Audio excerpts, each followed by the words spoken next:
성경은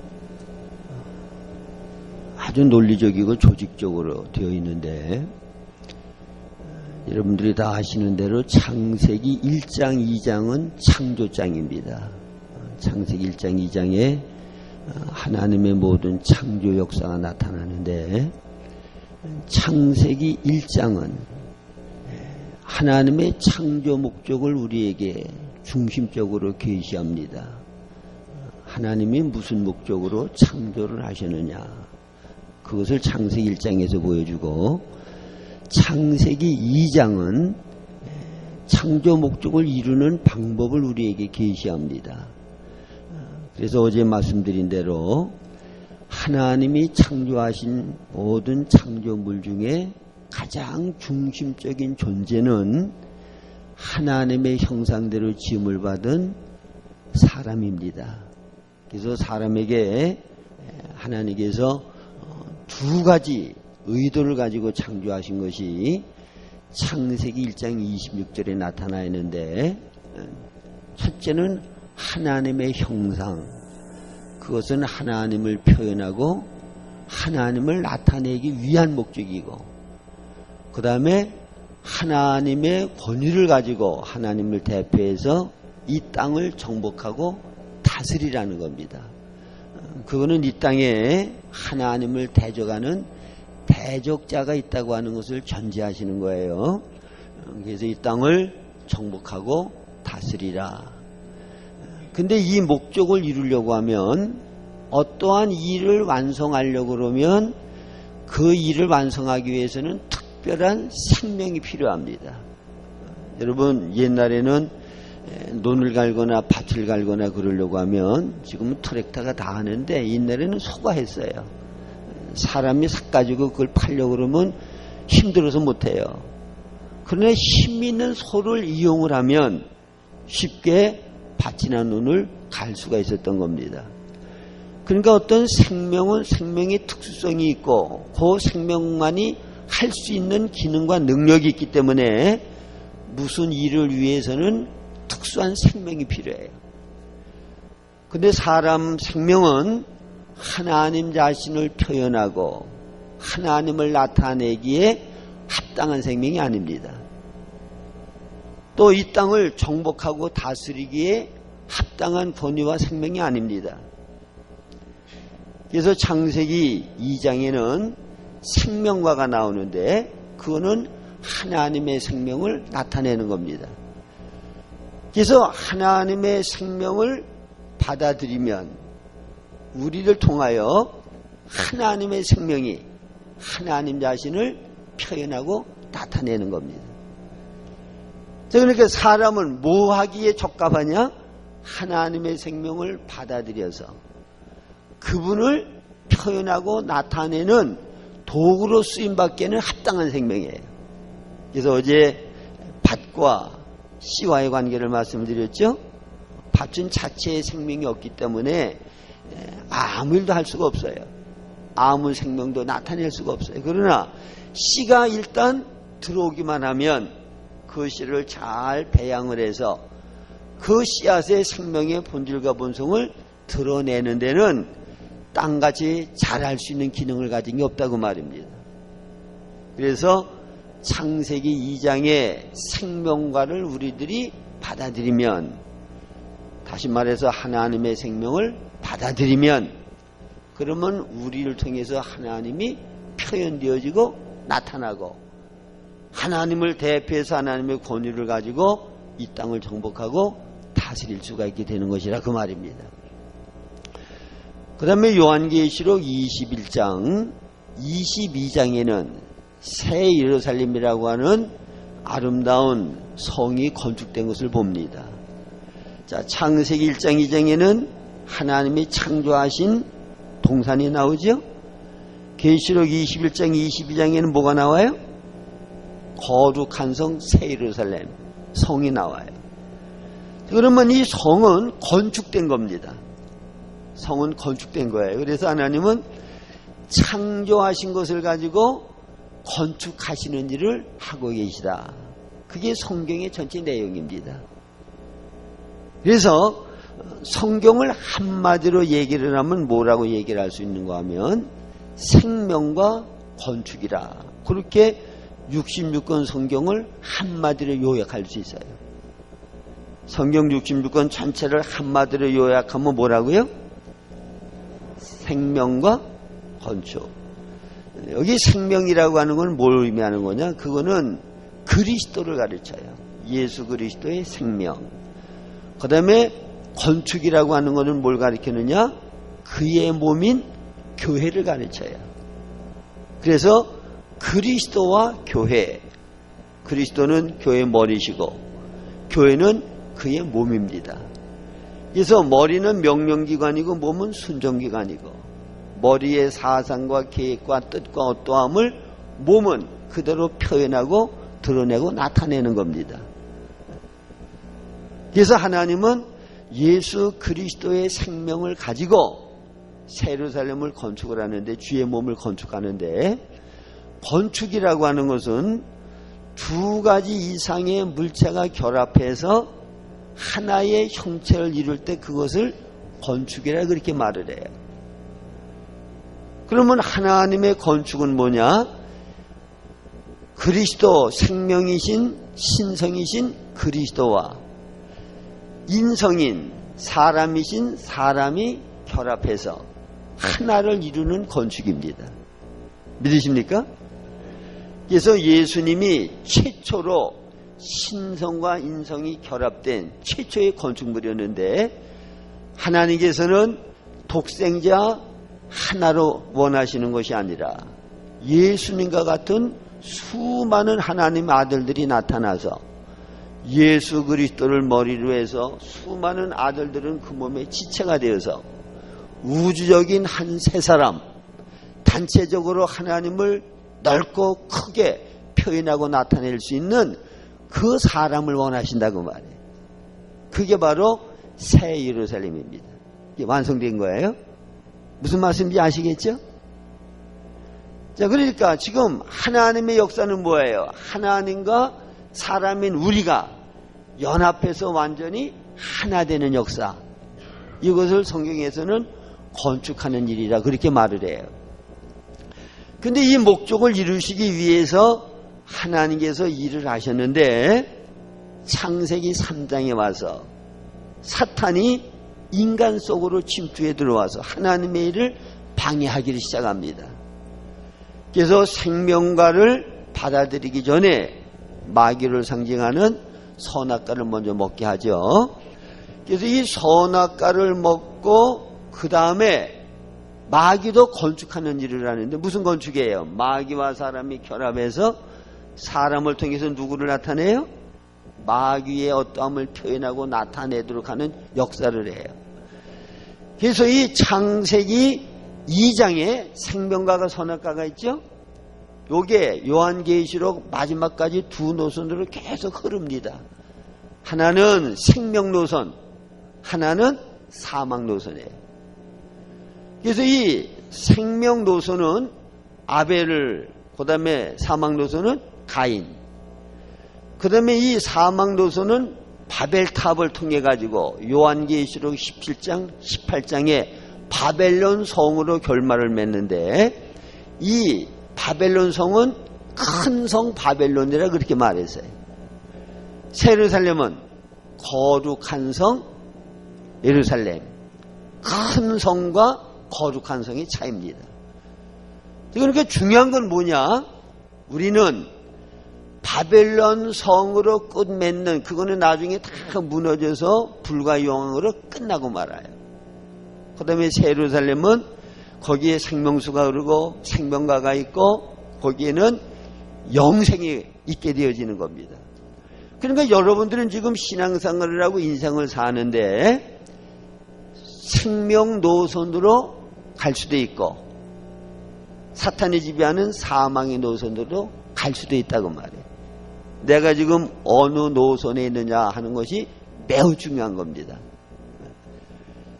자, 그러면 이 마귀는 인간 속에 어떻게 들어왔느냐? 여러분 여기 본문 말씀에 보면 아담과 해와가 있는데 해와의 머리는 아담입니다. 근데 뱀이 들어와 가지고 해와를 유혹을 하는데, 맨 처음에 어떻게 유혹을 하는가 하면 이 동산에 있는 모든 실과를 하나님이 먹지 말라고 하더냐, 의심을 하게 만들죠. 아니라고, 하나님이 이거 다 먹어도 된다고 그랬다고. 그러나 저 선악과는 하나님이 먹지도 말고 만지지도 말라고 그랬다고. 그랬더니 그거를 내가 따먹으면 하나님같이 되기 때문에 따먹지 말라고 한 거니까 그것을 따먹어라, 그렇게 유혹을 해서 결국은 선악과를 따먹게 됐는데, 근데 여러분 이걸 알아야 돼요. 사람은요, 영과 혼과 몸으로 되어 있어요. 영혼, 몸. 그러면 영이라고 하는 것은 어떤 기능을 가지고 있는가 하면 하나님을 받아들이고 하나님을 접촉하고 하나님을 교통할 수 있는 기능을 가진 것이 영입니다. 그러니까 하나님과의 관계를 가질 수 있는 건 영이에요. 영의 기능. 그래서 영의 기능은 세 가지인데, 첫째는 양심, 둘째는 교통, 셋째는 직감. 이게 영의 기능이에요. 그 다음에 혼의 기능이 있는데, 이게 바로 내 자아고 이게 내 인격입니다. 그건 여러분들이 다 아는 대로 생각과 감정과 의지. 그래서 뭔가를 이해할 수 있는 생각, 사랑할 수 있는 감정, 결단하고 받아들일 수 있는 의지. 이게 내 인격이고 이게 내 자아예요. 그 다음에 그 물질계를 접촉할 수 있는 오간을 가지고 있는 우리의 몸. 그러게도 사람은 영혼, 몸으로 되어 있어요. 자, 그러면 여러분들이 하나님과 교제하고 교통을 하려고 그러면 사람은 자유의지를 가지고 있는 인격이기 때문에 절대로 하나님이 강압한다거나 강제하는 일은 없어요. 내 자유의지에 의해서 내 인격으로 하나님을 사랑하고 좋아하고 하나님을 받아들이고, 그래야 하나님은 우리에게 역사를 할 수 있는 거예요. 그러니까 라오디게아 교회를 보면 요한계시록 3장에 예수님께서 내가 문 밖에서 두드리노니, 문을 열면 그러죠. 그러니까 그거는 우리의 인격으로 주님을 받아들이지 아니하면 하나님은 절대로 우리를 강제하지 않는다고 하는 것을 보여주는 겁니다. 그러니까 사랑하는 거, 좋아하는 거, 가까이 하고 싶어 하는 거, 그거는 영의 기능입니까? 마음의 기능입니까? 마음의 기능이에요. 그러니까 하나님을 사랑하고 좋아하고 가까이 하고 싶은 마음이 있을 때, 그때 영이 기능을 발휘해서 하나님과 교제하고 하나님과 교통할 수가 있는 거예요. 자, 제가 이걸 황금으로 만든 거예요. 그래서 이거를 제가 목사님에게 이거 선물로 드릴 테니까 이거 가지시라고. 그러면 목사님이, 아유, 이유진 목사가 저걸 나한테 선물로 줄 리가 있나, 괜히 받으려고 그러면 농담인데요, 그러면 나만 무안하지. 그래가지고 내가 저거 받으러 안 갈 거야. 그렇게 마음을 먹으면 받으러 와야 안 와요. 근데 정말 그것을 참 좋다, 저거 내 거 만들면 좋겠다, 그러면 마음으로 이거를 원하고 마음으로 이것을 갈망하면 마음이 와서 받아갑니까? 몸이 와서 받아갑니까? 몸이 와서 받아가요. 그러니까 똑같은 이치예요. 영이 기능을 발휘하려고 그러면 마음이 하나님을 사랑하고 좋아하고 가까이 하고 싶은 마음이 있을 때, 마음이 하나님과 교통하고 교제하는 게 아니라 뭐가 교제하고 교통해요? 영이 하나님과 교제하고 교통하는 거예요. 아시겠습니까? 그렇기 때문에 여러분들이 영적인 생활을 할 때 아주 중요한 건 뭔가 하면, 나에게는 하나님과 교제하고 교통할 수 있는 영이 있다고 하는 것을 알아야 돼요. 영과 혼을 분리하지를 못하면 올바른 영적인 생활을 할 수가 없어요. 하나님을 사랑하는 거, 좋아하는 거, 가까이 하고 싶은 거, 그거는 마음이 하는 거예요. 이 마음이 있을 때 영은 기능을 발휘해서 하나님을 가까이 하고 교제하고 교통하는 그 역사를 하게 된다고 말입니다. 우리에게는 오관이 있어요. 여러분들이 무슨 색깔의 옷을 입고 왔다. 그거는 제 시각을 통해서 실체화시키죠. 객관적인 사실이 내 안에 실체화되는 것은 어떠한 기관을 사용해서 되는 거예요. 냄새는 코라고 하는 기능을 통해 가지고 냄새를 실체화시켜요. 근데 이 기관을 바꾼다 그러면 실체화가 안 돼요. 냄새를 눈으로 보려고 그러면 실체화가 되질 않아요. 냄새는 코로 맡아야 돼요. 어떤 색깔은 눈으로 보아야 돼요. 그와 마찬가지로 하나님을 교제하고 교통하려고 할 때 여러분들이 생각, 감정, 의지, 혼적인 것 가지고 하나님을 교통하려고 그러면 교통이 안 돼요. 뭘로 해야 된다고요? 영으로 해야 돼요. 그래서 이 생각, 감정, 의지는 날마다 우리가 사용을 하는데 영을 사용하는 것을 우리들이 몰라요. 왜? 내게 영이 있다고 하는 것도 잘 모르고 영의 기능이 뭔지도 모르고 산단 말이에요. 그래서 영의 기능을 자꾸 사용해야 영이 강해지는 거예요. 뭐든지 자꾸 사용해야 발달하고 강해지죠? 영을 자꾸 사용을 하면 영이 강해져요. 자, 예를 들면 여러분들이 다 체험하실 겁니다. 오랫동안 기도를 안 하지요. 그러다가 아유 내가 이러면 안 되지. 이제 다시 하나님 앞에 나가서 열심히 기도해야지. 그리고 기도를 하려고 그러면 기도가 바로 됩니까? 잘 안 됩니까? 막 잡념만 생기고 하나님은 멀리 계신 것 같고 기도가 막히고 안 돼요. 왜 그래요? 영을 오랫동안 사용 안 했기 때문에, 기능이 약화됐기 때문에 그게 잘 안 되는 거예요.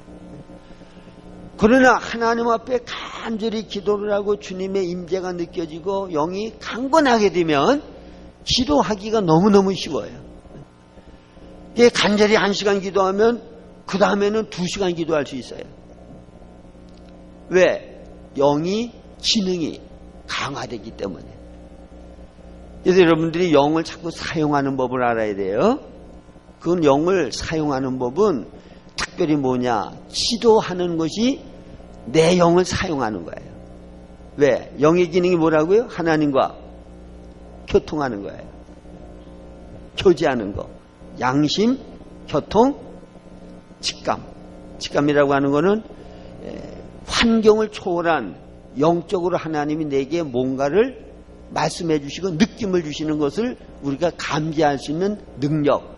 그게 영 안에 있는 거예요.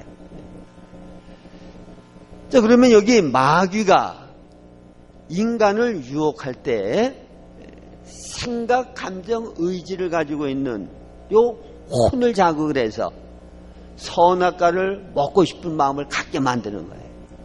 그걸 사모하는 마음을 갖게 만드는 거예요. 왜? 그게 내 자인격이니까. 그래서 선악과를 따먹게 했는데, 자, 여러분 이거 잘 들으셔야 돼. 하나님의 지식은 선악과를 먹으면 정령 죽는다고 하는 것이 하나님의 지식입니다. 근데 마귀의 지식은 선악과를 따먹으면 하나님같이 된다고 하는 것이 마귀 지식이에요. 그러면 마귀 지식을 내 지식으로 받아들이고 나니까 하나님이 선악과를 먹으면 정령 죽는다고 말씀하신 그 선악과가 어떻게 보이느냐? 보암직하고 먹음직하고 지혜롭게 할 만큼 탐스럽게 보였어요. 그래서 이 말씀은 무슨 말씀인가 하면 지식에서 가치 평가가 나와요. 지식에서 뭐가 나온다고요? 가치 평가. 어떠한 지식을 가졌느냐에 따라서 가치 평가가 달라지는 거예요. 여러분들이 뭐가 좋고 뭐가 나쁘다고 하는 것은 뭘 가지고 평가합니까? 지식 가지고 평가하는 거 아닙니까? 지식이 잘못되어지면 가치 평가가 잘못되는 거예요. 그러면 가치 평가가 되어지면 그 다음에 소원이 생기고 욕망이 생기는 거예요. 왜? 보다 높은 가치 있는 것을 내가 소유하고 싶고 갖고 싶은 소원과 욕망이 생기는 거예요. 그 다음에 소원과 욕망이 있으면 그 다음에 그것을 내가 이루기 위해서 계획하게 되고 경영하게 되고 그 다음에 행동으로 실천하게 되죠. 그러면 내가 행한 것에 대한 결과를 내가 가지게 되는 겁니다. 자, 그러면 지식에서 뭐가 나와요? 가치평가가 나오고, 가치평가에서 뭐가 나와요? 소원과 욕망이 나오고, 소원과 욕망에서 뭐가 나와요? 계획하고 경영하는 게 나오고, 그 다음에 행동이 나와요. 그러니까 뭐 하나만 잘못되면 나머지가 다 잘못됩니까? 지식 하나 잘못되면 나머지가 다 잘못되는 거예요. 그러니까 아담과 해와에게 마귀가 한 일은 뭐냐? 하나님의 지식을 버리고 마귀 지식을 받아들이도록 한 거예요. 그러면 나머지는 다 따라오게 되어 있다고 말입니다. 그래서 여러분, 공산주의 사상, 공산주의 지식을 내가 받아들이면 공산주의자가 되는 거예요. 민주주의 사상을 받아들이면 민주주의자가 되는 거예요. 어떠한 지식이 나를 지배하느냐에 따라서 나는 그 지식의 지배를 받는 사람이 되는 것이라고 말입니다. 그러니까 우리가 뭘 잘 조심스럽게 받아들여야 돼요. 하나님의 말씀을 잘 받아들여야 돼요. 그렇기 때문에 마귀는 항상, 제가 체험을 해봐도요, 예수님께서도 마귀는 거짓의 압이라고 그랬어요. 마귀는 항상 사람들을 속여요. 거짓으로.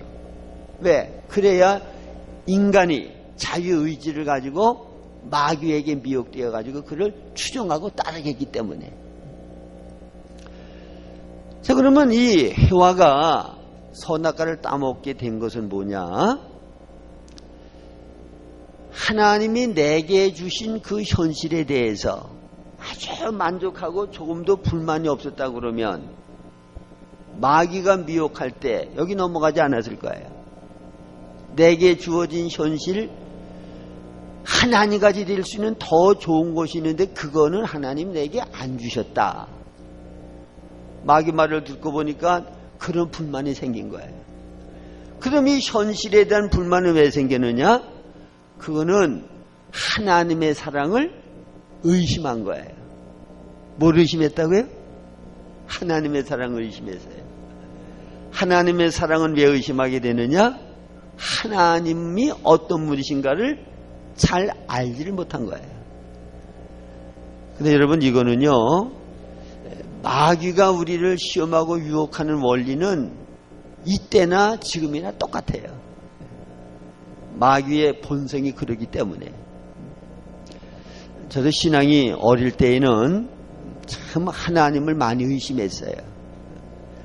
딴 사람에게는 하나님이 다 은혜를 많이 베푸시고 풍성함으로 대하는데 하나님이 나한테는 참 야박하게 대하신다.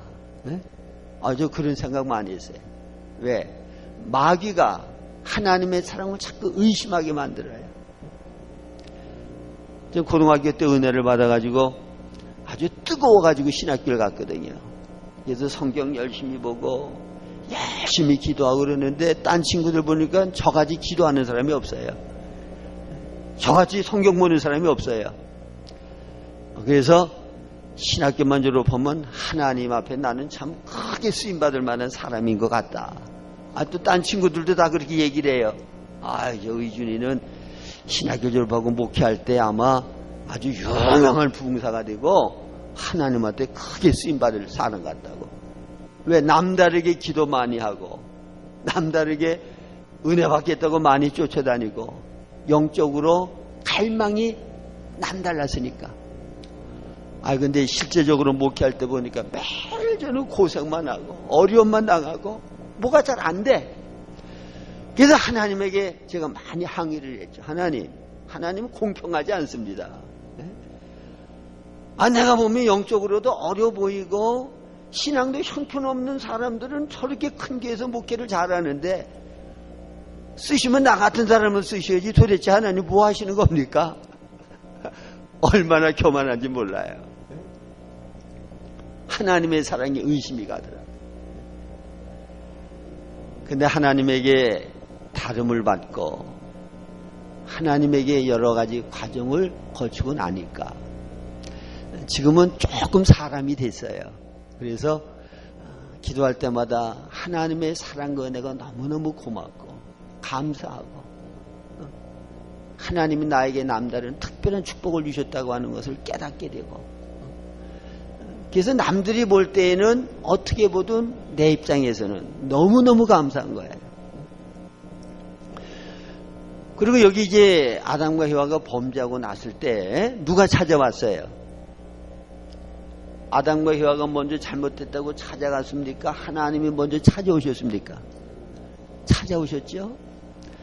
근데 여러분, 이거는 성경 말씀에 그렇다고 객관적으로만 알면 소용이 없고 실제 생활에서 여러분들이 체험을 해야 돼요. 하나님이 이런 분이다 하는 것을 내 생활에서 내가 체험을 해야 돼요. 저는 어떤 때 하나님이 기뻐하지 않는 일인 것을 뻔히 알면서 육신의 소욕 때문에 연약해서 하나님 앞에 잘못을 할 때가 있어요.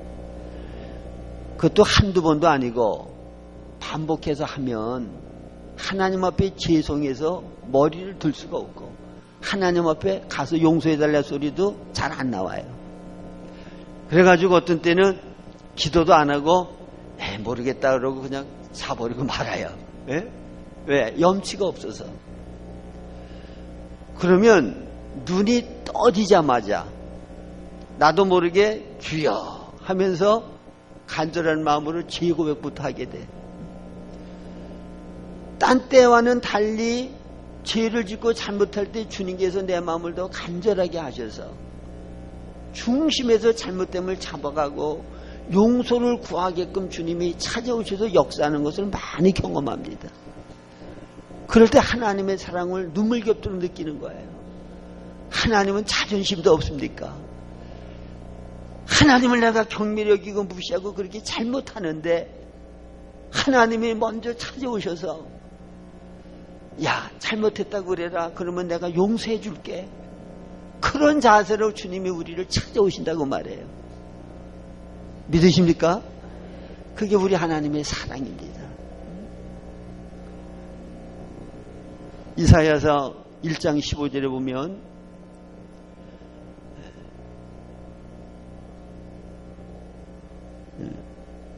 너희가 손을 펼 때 내가 눈을 가리우고 많이 기도할지라도 응답지 아니하리니 이는 너의 손에 피가 가득함이라. 그렇게 말씀을 하셨고, 나와 변론하자. 나와 변론하자. 너의 죄가 주홍같이 붉을지라도 눈과 같이 휘어질 것이요 진홍같이 붉을지라도 양털같이 시게 되리라. 나와 변론하자. 너희들의 죄가 그렇게 진홍 같고 그와 같이 더러운 죄악으로 가득 찼다고 할지라도 내게 나와서 얘기를 하면 내가 시게 정결하게 씻어주겠다. 그게 먼저 찾아오셔서 화목을 요청을 하신 분, 그게 바로 우리 아버지 하나님의 사랑이라고 말입니다. 그래서 요한복음 3장 16절에도 하나님이 세상을 이처럼 사랑하사 독생자를 우리에게 먼저 보내주셨어요. 누구든지 저를 믿으면 멸망치 않고 영생을 얻게 하려 하심이니라. 그래서 하나님은 우리를 사랑하시기 때문에 우리가 범죄하고 잘못하면 진노하셔서 우리를 멀리하는 게 아니라 참된 사랑은 합하는 거예요. 고통하는 거예요. 신문기사에 아주 극악무도한 죄를 지은 어떤 청년의 기사가 나왔다 그러면 모든 사람들이 다 욕을 합니다. 정죄를 합니다. 저런 놈은 빨리 죽여버려야 된다고. 그러나 그를 낳아서 키운 부모는 어떨까요? 얼마나 마음이 찢어지고 아프겠어요? 얼마나 고통하겠어요? 왜? 사랑하는 자식이니까. 그래서 참된 사랑은 사랑하는 자가 불행하게 되어지고 잘못되어지면 아픔이 있는 거예요. 고통이 있는 거예요.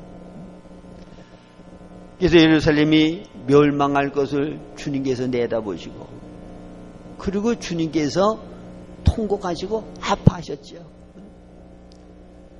우리 여기 목사님 설교집에 보니까 거기에 아픔과 예루살렘이 멸망할 것을 내다보시고 고통하시는 그 슬픔은 이 감정, 고통을 억제할 수 없어가지고 통곡하며 우는 그런 심정, 그걸 원어를 들어가지고 설명을 하셨던데, 네.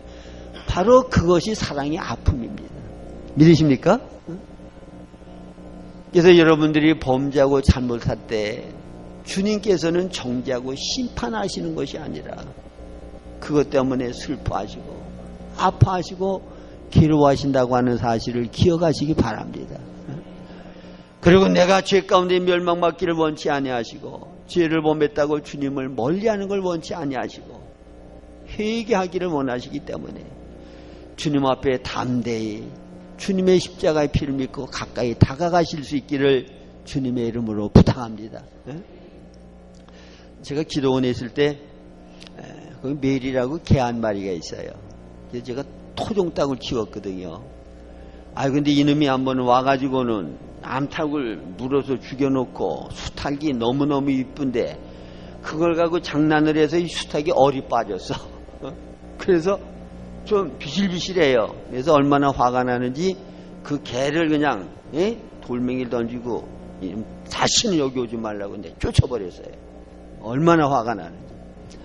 근데 한밤중에 제가 어디 갔다가 이제 조용하고 아무도 없는데 오는데 나한테 그렇게 야단을 맞은 개가 꼬리를 흔들면서 반갑다고 저를 맞이하는 거예요. 그래가지고 제가 그 개를 용서했죠. 그래, 내가 너한테 그렇게 모질게 했는데도 내가 좋다고 꼬리 흔들고 다가오니까 다음부터는 그러지 말아라 이놈아. 내가 용서한다.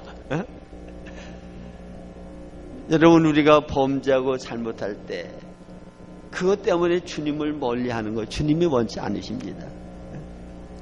그래도 주님의 사랑을 믿고 다가갈 때 주님께서 그것을 기뻐하시고 그걸 원하신다고 하는 것을 기억하시기를 바랍니다. 그래서 찾아오셔서 아담과 에바가 범죄한 후에 찾아와서 그 다음에 아주 창세기 3장 15절은 66권 가운데 최초의 복음입니다.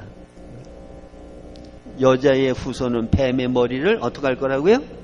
상하게 하고 뱀은 여자의 후손의 발꿈치를 상하게 한다. 예수님께서 오셔서 십자가에 달려 돌아가실 것을 말씀하시거든요. 그래서 십자가상에서 마귀가 몇천 년 동안 만들어 놓은 옛 창조의 것을 예수님이 다 끝내신 거예요. 가장 큰 부정, 십자가의 죽음입니다. 마귀가 타락한 인간 속에서 만들어 놓은 모든 옛 창조에 속한 것을 죄들과 죄와 그 다음에 사탄과 모든 것들을 십자가에서 끝내셨어요. 그리고 예수님이 부활하심을 통해서 새 창조를 시작하시게 된 거죠. 그래서 창조는 예창조가 있고 새 창조가 있어요. 예창조는 무엇을 끝냈다고요? 십자가에서 끝내는데 인간을 미혹하고 인간에게 그렇게 큰 고통을 준 마귀의 역사는 십자가상에서 주님께서 머리를 상하시고 이기셨다고 말입니다. 믿으십니까? 그래서 예수님의 승리는 곧 우리의 승리가 되는 거예요. 그래서 과거에 우리는 마귀에게 노예가 되고 종이 되고 그에게 끌려 다닐 수밖에 없었지만은 이제는 마귀를 대적하라. 그리하면 너희를 피하리라. 왜? 승리의 터전에서 마귀를 대적하니까 우리는 얼마든지 이길 수가 있다고 말입니다. 근데 마귀가 자꾸 우리의 위치를 모르게 하고 우리를 속이기 때문에 얼마든지 싸워서 이길 수 있고 마귀에게서 자유할 수가 있는데도 계속 마귀의 속박 아래서 우리들이 고통하고 사는 거예요. 뭘 몰라서? 그리스도 안에서 마귀를 이긴 그 승리를 우리들이 모른다고 말해요. 제 작은 형님이 이제 3남매인데 제일 큰 아이가 딸이에요. 선이라고. 그 다음에 이제 원이라고 그 아이인데, 걔들 어려서 제 작은 형님이 설교 준비를 하고 있는데 그 큰 아이가 그러더래요. 초겨울인데, 야 원이야 일로 와서 이거 고무줄 붙잡아. 그랬더니 싫어 그러더래요. 그러니까 하나는 기둥에다 매놓고 하나는 이렇게 붙잡아야 뭐 고무줄 하잖아 애들. 예? 싫어 그러니까 그럼 너 그거 아빠한테 잃는다. 그러니까 알았어. 그러고는 손실인데 할 수 없이 그걸 붙잡고 가만히 있더래. 예? 그래서 이상해가지고 불렀대요. 원 일로 와봐. 응? 너 누나가 잃는다 그러니까 꼼짝 못하고 누나 말 들었는데 너 그거 뭐야? 그랬더니 욕하면 아버지가 혼내준다 그랬는데 누나한테 내가 욕했어요. 그래서 그러면 아버지가 이제 용서해 줄 테니까 다시는 그러지 마. 그래 용서해 줬다는 거예요. 그러니까 이제 조금 있으니까 또 딴 데 가서 놀다 와가지고는 원이야 일로 와서 고무줄 붙잡아 그러더래요. 그랬더니 얘가 싫어. 그럼 그거 아빠한테 잃는다? 잃러라 잃러. 어? 왜? 아버지한테 용서받았으니까. 이제는 그 협박에 넘어가지 않아도 되는 거예요. 협박을 받아들일 필요가 없어요. 이게 마귀는 예수님의 머리를 상하시고 이기셨으니까 이제는 마귀가 우리를 너 이런 죄 졌지? 그러니까 너는 꼼짝없이 내 말 들어야 돼. 자, 우리의 과거와 현재와 미래의 죄는 누가 다 대속을 하셨습니까? 예수님께서 십자가에서 내 과거의 죄, 현재의 죄, 미래의 범할 죄까지 대신 다 대속을 하셔서 나는 하나님 앞에 의로운 사람이 되었다고 말입니다. 믿으십니까? 이게 객관적인 사실이에요. 객관적인 사실. 그래서 하나님께서 이제는 우리와 얼마든지 교통할 수 있고 화목 가운데 우리와 하나가 될 수가 있게 된 것이라고 말입니다. 그래서 예수님은 이제 나중에 배울 겁니다만은 이 땅에 오실 때 3중의 씨로 오셨거든요. 마태복음 1장 1절에 보면 나오죠. 첫째는 아브라함의 씨로 오셨고, 그 다음에 다윗의 씨로 오셨고, 그 다음에 여자의 씨로 오셨죠. 여자의 씨로 오신 것은 뱀의 머리를 상하시고 사탄을 멸하시고 승리하시는 주님으로 오신 거예요.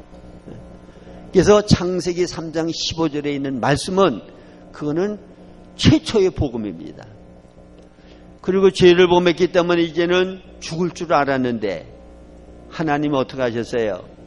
짐승을 잡아서 가죽옷을 해입히셔서 그들의 수치와 부끄러움을 가려 주셨습니다. 그거는 이들이 창세기 3장 15절의 말씀을 믿을 때 아담과 여호와는 이 복음을 받아들였기 때문에 하나님께서 그들의 수치와 부끄러움을 가리우는 가죽옷을 입혀서 그들을 의롭다고 인정해 주신 것을 나타내는 거예요. 그래서 아담과 여호와는 최초의 하나님이 말씀해 주신 복음을 받아들여서 구원받은 하나님의 사람들이 된 것입니다. 자, 그럼 여기서 여러분들이 이거 중요한 원리를 깨달으셔야 되는데, 생명과와 선악과는 뭘 의미하느냐? 이건 꼭 기억하고 사셔야 돼요. 생명과는 따라하십시다. 의존. 생명과는 하나님을 의지하고 사는 거예요. 그 다음에 선악과는 독립. 따라하십시다. 독립. 선악과의 원리는 뭐라고요? 독립. 생명과의 원리는 의존. 생명과의 원리는 의존이고 선악과의 원리는 독립입니다. 근데 이거는 여러분들이 올바른 신앙생활을 하려고 그러면 이 원리를 정확하게 알아야 돼요. 그러면 선악에 관한 지식을 가지고 내가 선악의 지식을 가지고 내가 삽니다. 내 인격 가지고 선악 지식을 가지고 내가 살아요. 그러니까 선악에 대한 지식을 많이 알려고 하는 것과 모든 일을 내가 하려고 하는 것은 타락의 열매예요. 그러니까 하나님은 선악 지식을 알아서 내가 선하게 바르게 의롭게 살려고 하는 것을 절대로 원치 않으셔. 죄를 짓고 악하게 사는 것을 원치 않는 것과 같이 선하고 바르고 의롭게 사는 것도 원치 않는다고 말입니다. 그건 세상 사회에서는 필요한 거예요. 선하게 살아야 되고 윤리 도덕을 지켜야 돼요. 그러나 그거는 선한 것이든지 악한 것이든지 무슨 원리에 속한 거라고요? 선악 원리에 속한 거예요. 선악. 그러면 생명과는 뭐냐? 그건 의존인데, 자, 제가 뭐라고 말씀을 드렸어요? 하나님의 의도가, 하나님의 생명이 누구 안으로 들어와서? 우리 안으로 들어와서. 하나님은 우리 안에 생명과 인격과 내용이 되시고, 우리는 그분의 표현이 되고 나타남이 되고 증거가 되어지고, 그렇게 해서 하나님과 사람이 완전히 결합해서 연합해서 하나 되는 거. 이게 하나님의 목적이라고 그랬죠? 자, 그러면 하나님의 어떠하심이 표현되려고 그러면 생명이 들어와서 하나님의 생명이 내 생각, 감정, 의지, 인격을 완전히 장악하셔야 내 인격을 통하여 하나님의 어떠함이 표현되게 된다고 말입니다. 자, 그러려고 하면 내 생명과 인격을 가지고 내가 살려고 그러면 의지할 필요가 없지요. 내가 살면 되니까. 그러나 그리스도의 생명을 살려고 그러면 항상 누구를 의지해야 돼요? 그리스도를 의지해야 되잖아요. 무슨 일이 생겨도 주님, 저 사람이 나를 이렇게 미워하고 내게 고통을 주는데 내 능력으로는 저 사람을 미워할 수밖에 없고 사랑할 수가 없습니다. 그러니까 주님께서 나를 통하여 주의 사랑을 나타내 주시기 원합니다. 그렇게 의지해야 되는 거예요. 그러면 주님께서 나를 통해서 사랑할 수 없는 사랑을 사랑하게 만들어요. 용서할 수 없는 사람을 용서하게 만들어요. 그게 바로 주님이 내 안에서 사시는 거예요. 제가 한 10여 년 전에 여기 옆에 역삼동 교회에서 제가 목회를 했는데 한 13년 제가 역삼동에서 목회를 했어요. 근데 그 교회에서 아주 그 큰 시험이 생겨가지고 어떤 젊은 집사 하나가 저한테 얼마나 큰 상처를 줬는지 몰라요. 그 집사가 결혼도 못해서 어려울 때 제가 주선을 해가지고 돈 10원 한 장 안 드리고 교회에서 크리스마스 날 또 제 조카 결혼식 때 입었던 그 면사포 다 갖다가 결혼하게 만들어줬고, 사업하는데 돈이 좀 모자르면 제가 교회에서 가압을 해서 빌려서라도 그걸 도와주고, 딴 사람보다는 특별히 제가 그래도 관심 갖고 사랑을 베풀었던 그런 집사인데, 그 집사가 얼마나 저한테 모질고 큰 상처를 줬는지. 그래서 이렇게 누워있다가도 그 집사가 저한테 얘기하고 그 표정이라든가 그걸 생각하면요, 그냥 누워있을 수가 없어요. 벽떡 일어나서 나쁜 놈, 어디 잘 되나 봐라. 그런 미운 감정이 막 일어나요. 여러분, 사람 미워한다는 게 쉽지 않더라고요. 어떤 사람이 망하고 불행하게 됐으면 좋겠다고 하는 마음 갖기 어려운 거더라고요. 내가 그 집사를 한번 미워해봤더니 제가 사람을 미워한 적이 별로 없었던 것 같아. 그 망했으면 좋겠고, 교통사고가 나서 다리라도 그냥 똑 부러졌으면 좋겠고, 아주 그런 무서운 생각이 들더라고. 얼마나 큰 상처를 받았느냐. 그래가지고 그런 마음을 가지니까 얼마나 마음이 평강이 없고 기쁨이 없고 괴로운지 몰라요. 그러니까 하나님 앞에 기도를 해야지. 하나님, 그렇게 자꾸 미운 감정이 생기고 그 미워지는데 이거 어떡합니까? 내 힘으로는 사랑할 수가 없습니다. 용서할 수가 없습니다. 주님을 의지하고 주님을 악망하고 바라보니까 하나님께서 제 마음을 어루만져 주시니까 미운 마음이 없어져요. 망하고 잘못됐으면 좋겠다는 그 마음이 싹 없어져. 그리고 관용하는 마음, 용서할 수 있는 마음을 하나님이 주시더라고 말이에요. 만약 제가 주님을 믿는 사람이 아니고 그리스도의 생명이 없는 사람이었다고 하면 아마 그것 가지고 평생 고통하고 괴로울지 몰라요. 그러나 우리 안에는 그리스도가 계시기 때문에 그 생명을 의지하면 그분이 우리를 통해서 그분의 사랑을 나타내시고 그분의 관용을 나타내시고 그분의 용서를 나타내시는 줄을 믿으시기 바랍니다. 그러니까 생명과는 항상 우리가 누구를 의지해야 돼요? 그리스도의 생명을 의지하고 살아야 돼요. 그래서 어떤 분은 매사에 모든 일을 주님에게 묻는다고 그래요. 이게 사람하고 대화를 나눌 때에도 한면으로는 계속 주님과 교통하면서 대화를 나눈다 그래요. 주님, 내가 저 사람의 말에 대해서 어떻게 답변을 해야 되겠습니까? 저 사람이 이렇게 말하는데 저 사람의 말은 진실입니까? 거짓입니까? 끊임없이 한쪽으로는 영으로 교통하면서 대화를 나눈다고 그래요. 그러니까 그런 사람은 남에게 잘 속지를 않아요. 왜? 하나님께서 그 사람의 정체를 보여주시니까. 그리고 말에 실수가 없게 되어져요. 그러니까 무엇이든지 내가 아니고 내 안에 사시는 주님이 나를 통하여 하실 수 있도록 하려고 하면 계속 누구를 의지해야 된다고요?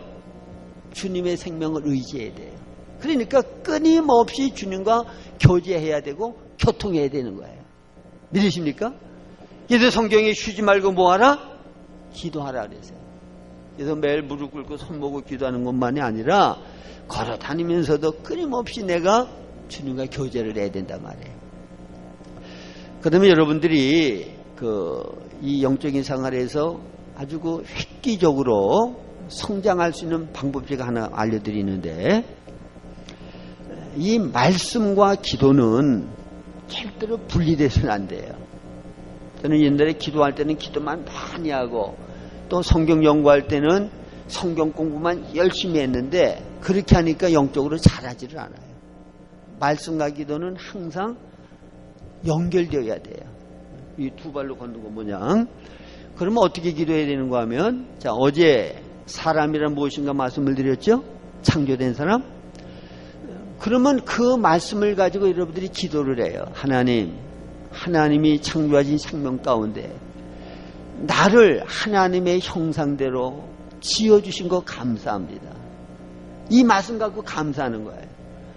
또 하나님이 나를 창조하신 목적이 내 안에 생명으로 들어오셔서 나를 통해서 주님이 표현되어지고 나타나기를 원하시는 거 감사합니다. 얼마나 감사해요. 그렇게 기도를 시작하면 그 말씀에 의해서 성령께서 나를 이끌어 가셔요.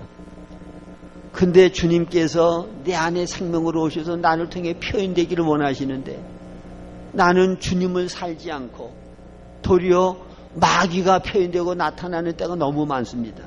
그게 나오죠. 주님, 이거 어떻게 하면 되겠습니까? 그렇게 해서 말씀을 가지고 기도가 쫙 나가는 거예요.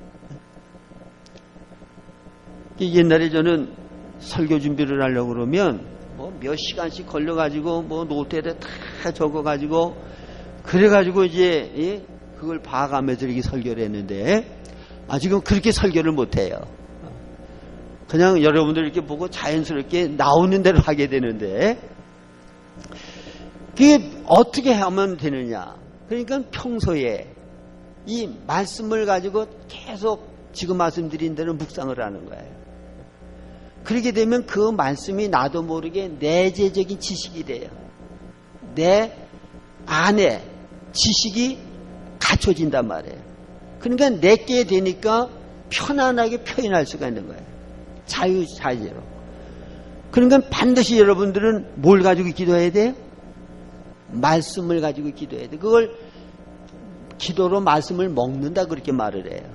기도로 말씀을 먹는 거예요. 나를 먹는 자는 나로 인하여 살리라고 그랬죠? 요한복음 6장 63절에 보면 살리는 것은 영이니 육은 무익하니라. 내가 너에게 이른 말이 영이요 생명이라고 그랬어요. 그러니까 말씀 속에는 영이요 생명이 있는데 영이요 생명을 내가 접촉을 해야 그 말씀의 실제를 내가 경험하게 돼요. 그러면 영이요 생명을 무엇으로 접촉하느냐? 내 영으로 말씀 속의 영이요 생명을 접촉하는 거예요. 그러면 말씀 속의 영이요 생명인 말씀을 접촉하려면 내 영을 써야 되는데, 내 영을 쓰는 건 어떻게 하는 거라고요? 기도하는 거예요.